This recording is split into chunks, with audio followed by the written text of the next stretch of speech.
Subscribe कीजिए दोस्तों हमारे चैनल को। नोटिफिकेशन पाने के लिए बेल आइकन को प्रेस कीजिए। ऑनलाइन क्लासेज में बच्चों आपका स्वागत है।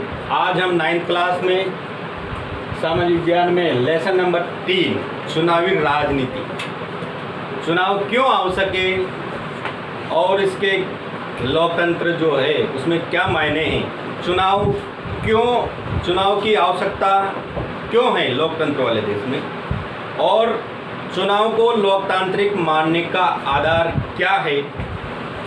उसके बाद भारतीय चुनाव प्रणाली क्या है।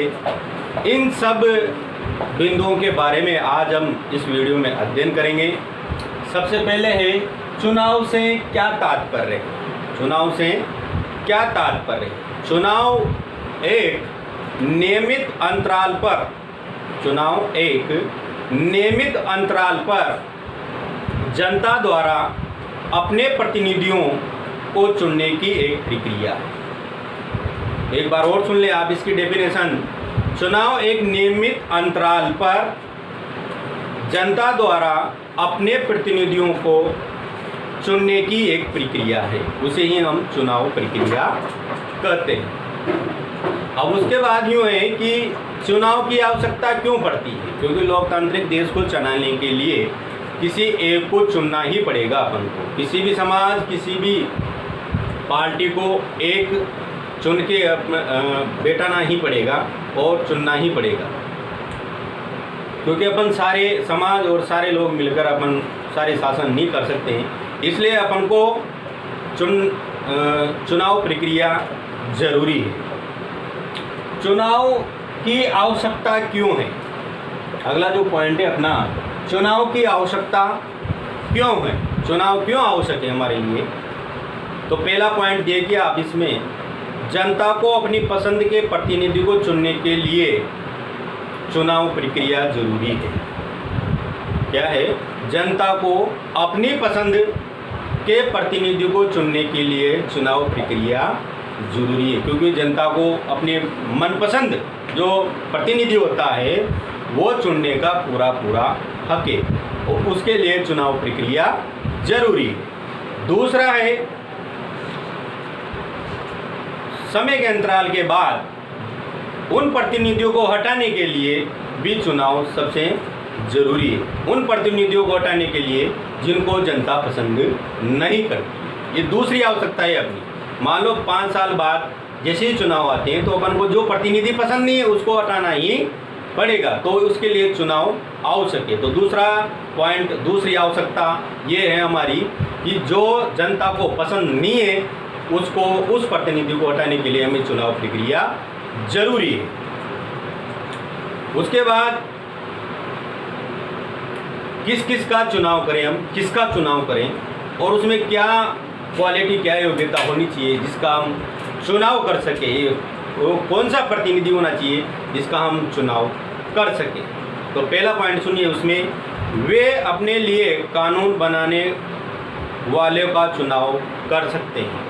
वो अपने लिए, जैसे अपन चुन के जो अपन संसद में जिन प्रतिनिधियों को भेजते हैं तो वहाँ हमारे लिए, हमारी रक्षा के लिए, हमारी आवश्यकताओं के लिए जो हम प्रतिनिधि अपन चुन के जो संसद में भेजते हैं तो हमारे लिए कानून बनाते हैं। उसके बाद दूसरा सुनिए, वे सरकार बनाने और बड़े फैसले करने वालों का चुनाव कर सकते हैं। वो सरकार बनाने में, सरकार कैसे बनेगी, उन प्रतिनिधियों को भी चुनना है अपन को, और वो बड़े फैसले भी ले सकते हैं अपने लिए।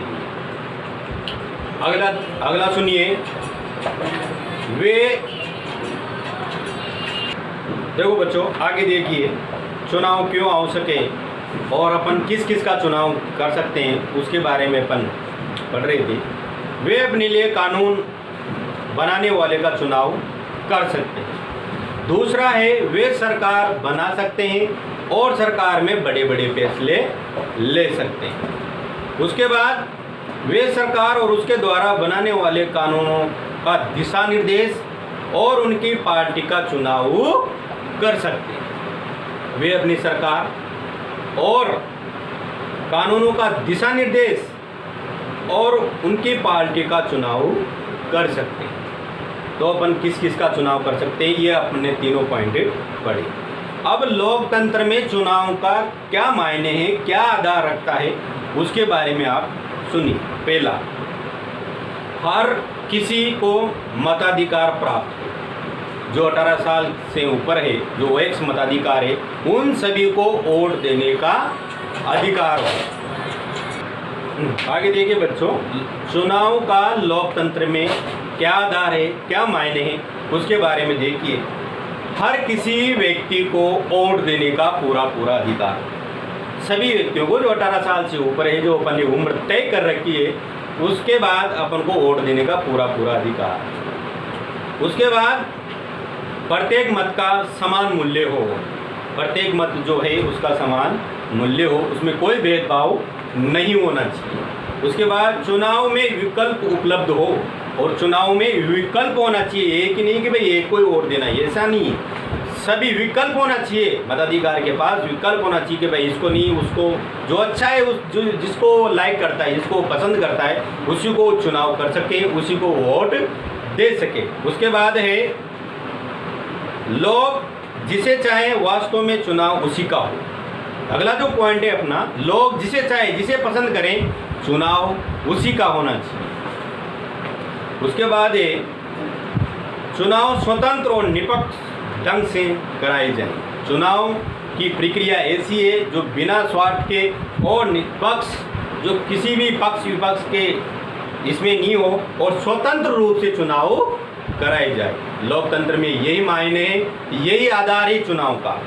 ठीक है, अब आगे देखिए, राजनीति प्रतिबद्धता की क्या हानियां, राजनीति जो प्रतिबद्धता है उसकी क्या हानियां है, क्या प्रतिबद्धता मतलब क्या उपयोगिता है उसकी, उसके बारे में देखिए।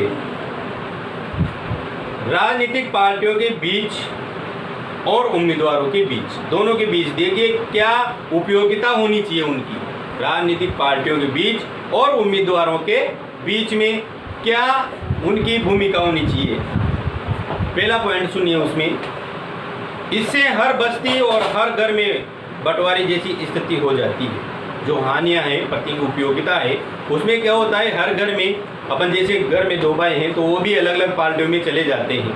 उसके बाद बंटवारे जैसी स्थिति सामने आ जाती है। उसके बाद देखिए दूसरा पॉइंट सुनिए, विभिन्न दलों के लोग और नेता एक दूसरे के खिलाफ आरोप लगाते हैं। आपने देखा होगा चुनावों के भाषणों में, वो उसके पक्ष वाला उसके ऊपर लगा रहा है, विपक्ष वाला और उसके ऊपर लगा रहा है। तो पक्ष विपक्ष वाले एक दूसरे के ऊपर आरोप प्रत्यारोप लगाते रहते हैं, उसने अच्छा काम नहीं किया, उसने यूँ किया, उसने यूँ किया। तो ये सारी बातें चुनावी प्रक्रिया में होती है, ये सब हानियाँ हैं हमारे लिए।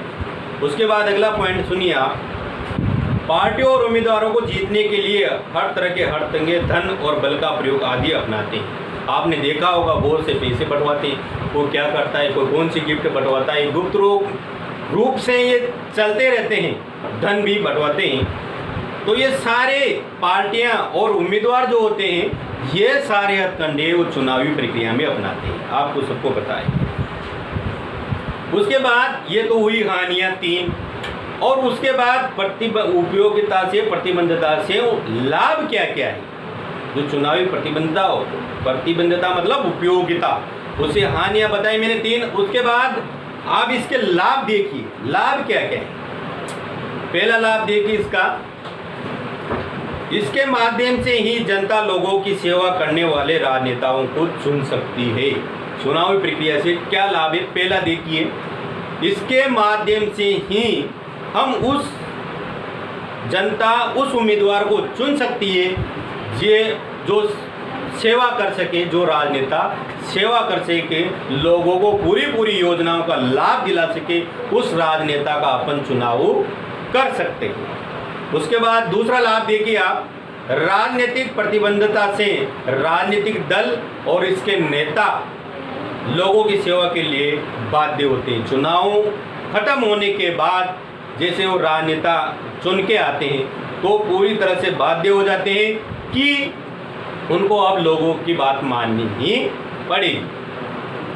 अब देखिए, अब अगला जो टॉपिक है अपना, भारतीय चुनाव प्रणाली कैसी। ये तो अपने चुनाव से क्या तात्पर्य है, चुनाव की क्यों आवश्यकता है, इसकी क्या उपयोगिता है, उसके बारे में अपन ने अभी तक सुना। अब भारतीय चुनाव प्रणाली क्या है, ये कैसे चुनाव कराती है चुनाव आयोग, ये कैसे चुनाव करवाता है, आगे देखिए। प्रति 5 वर्ष बाद चुनाव होते हैं भारत में। प्रति 5 वर्ष बाद पहला चुनाव प्रणाली है जो भारत की, प्रति 5 वर्ष बाद हमारे देश में चुनाव होते हैं, चाहे वो विधानसभा के हो, चाहे वो लोकसभा के हो, चाहे वो सरपंच के हो, किसी के भी हो, हर 5 साल के बाद अपने भारत में चुनाव होते हैं। भारत में लोकसभा, विधानसभा, स्थानीय स्वशासन की इकाइयों में नियमित अंतराल 5 वर्ष के बाद चुनाव किए जाते हैं। इसे आम चुनाव कहते हैं। इसे क्या कहते हैं? हम आम चुनाव कहते हैं। उसके बाद देखिए उपचुनाव।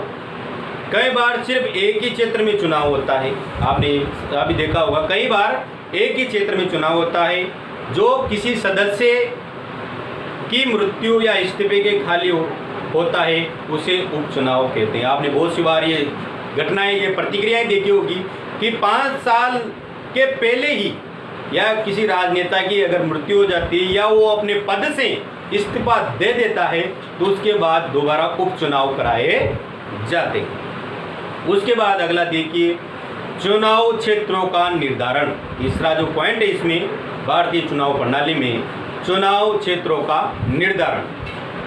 लोकसभा और विधानसभा तथा स्थानीय स्वशासन की संस्थाओं के चुनाव के लिए पूरे देश में अनेक क्षेत्रों में बांट लिया गया है। चुनाव प्रक्रिया संपूर्ण रूप से पूरी करने के लिए सब क्षेत्रों को अलग अलग इसमें बांट दिया गया है।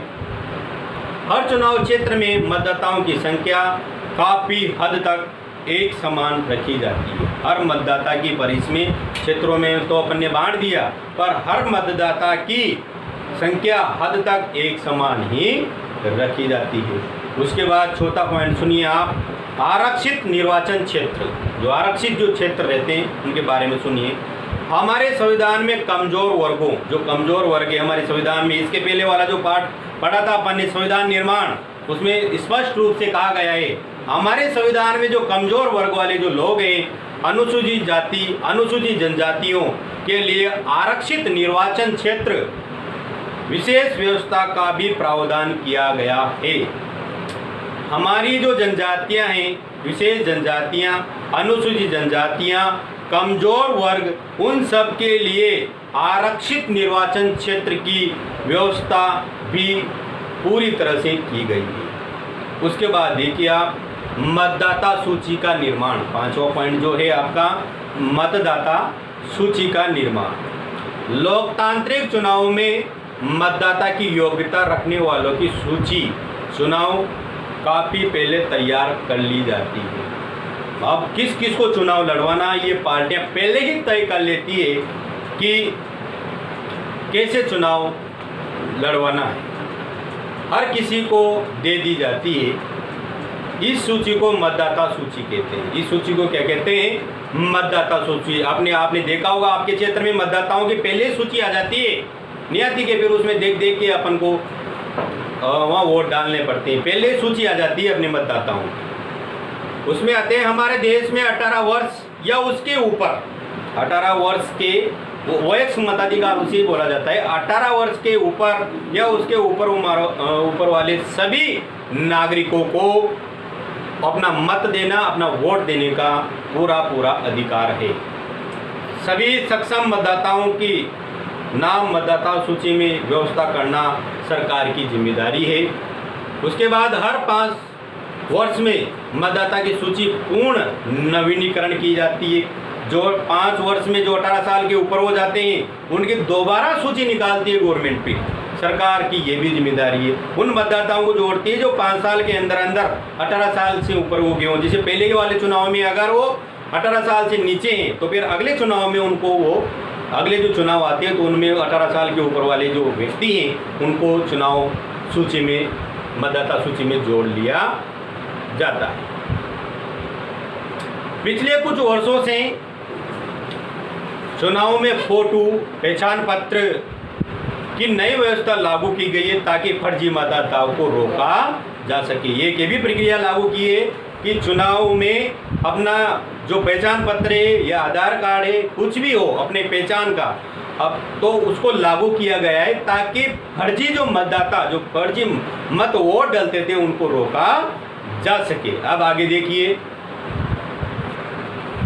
बच्चों, मैं इस बारे में बात कर रहा था कि पिछले कुछ वर्षों से जो फर्जी मतदाता हैं उनको रोकने के लिए गवर्नमेंट ने पहचान पत्र या आधार कार्ड ये सब लागू कर दिया है। इससे क्या होगा, जो फर्जी मतदाता हैं उनको रोका जा सकता है। अगला जो बिंदु है अपना, उम्मीदवारों का नामांकन कैसे किया जाता है, इसके बारे में अपन पढ़ेंगे। हमारे देश में कोई भी मतदाता जिसकी उम्र 25 वर्ष या उससे अधिक हो, उम्मीदवार हो सकता है। राजनीतिक दल अपने उम्मीदवार मनोनीत करते हैं जिन्हें पार्टी का चुनाव चिन्ह या समर्थन मिलता है। पार्टी को चुनाव चिन्ह भी मिलता है उसको और समर्थन भी मिलता है। तो आज हमने चुनाव से क्या तात्पर्य है एक बार और सुन लें। चुनाव वो प्रक्रिया है कुछ नियमित समय के अंतराल के बाद अपने प्रतिनिधि को चुनने की प्रक्रिया ही चुनाव प्रक्रिया कहलाती है। तो आज हमने चुनावी राजनीति जो लेसन नंबर 3 है उसमें अपने बहुत सारे बिंदुओं पर अध्ययन किया है। अगली वीडियो में हम आगे की जानकारी लेंगे। धन्यवाद।